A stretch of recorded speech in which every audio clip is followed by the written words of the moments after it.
en ce temps de pandémie, les théories du complot abondent de toutes parts. Il y a un sondage léger, je vous montre les tableaux d'abord, qui l'illustrent bien ce matin. D'abord, au Canada, il y a 66 des Canadiens qui croient au moins une des 10 théories du complot que le sondeur leur a soumis. Et on voit que la proportion monte à 75 chez les jeunes de 18 à 25 ans. Maintenant, les théories les plus populaires. 47 des répondants disent « on nous cache des informations par rapport à la COVID ». Il y a 34 des Canadiens qui pensent que la COVID-19 a été créée par la Chine et 23 disent que ça a été fait de façon très synthétique en laboratoire.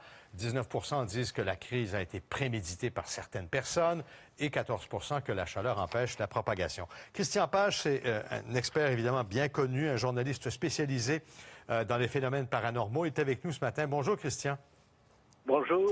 Bon, d'abord, qu'est-ce que vous pensez de ce sondage-là? C'est quand même important comme donnée. On a sondé plus de 1500 Canadiens. Important et inquiétant, et en même temps, ça nous prouve que les gens passent peut-être beaucoup trop de temps sur les médias sociaux.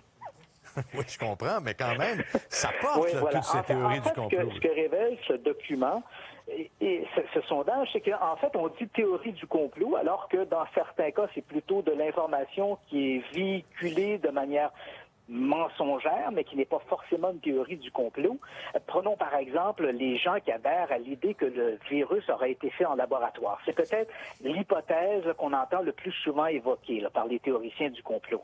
Il faut savoir que dans cette vision, elle n'est pas entièrement fausse. C'est-à-dire que dans le COVID-19, comme dans plein d'autres grands événements qui marquent nos sociétés, il y a des zones grises.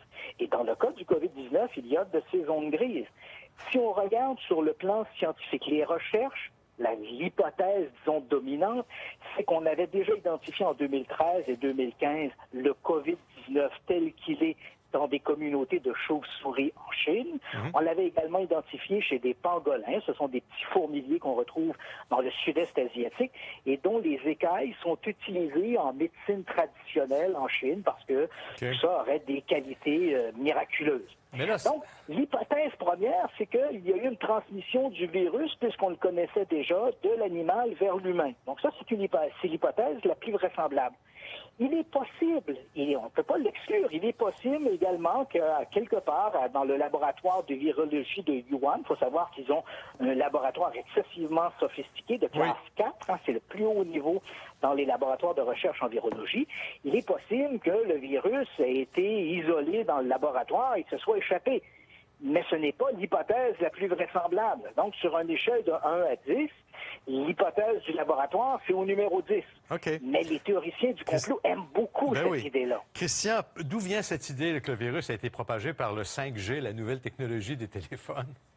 Ah, ça, c'est extraordinaire, parce que l'avènement des nouvelles technologies crée toujours une résistance. Dans les années 50, lorsqu'on est arrivé avec la télévision, on disait aux gens, regardez pas la télé, parce que le tube cathodique va déclencher des maladies. Quand il y a eu les premiers téléphones portables, rappelez-vous, on nous disait, si vous tenez votre téléphone près de votre oreille, vous allez avoir le cancer du cerveau. Donc là, ce qu'on nous annonce, c'est qu'il y aura le 5G, c'est une nouvelle étape, c'est une révolution dans les communications sans fil. Et en décembre dernier, la Chine a franchi le seuil des 10 000 tours 5G installées.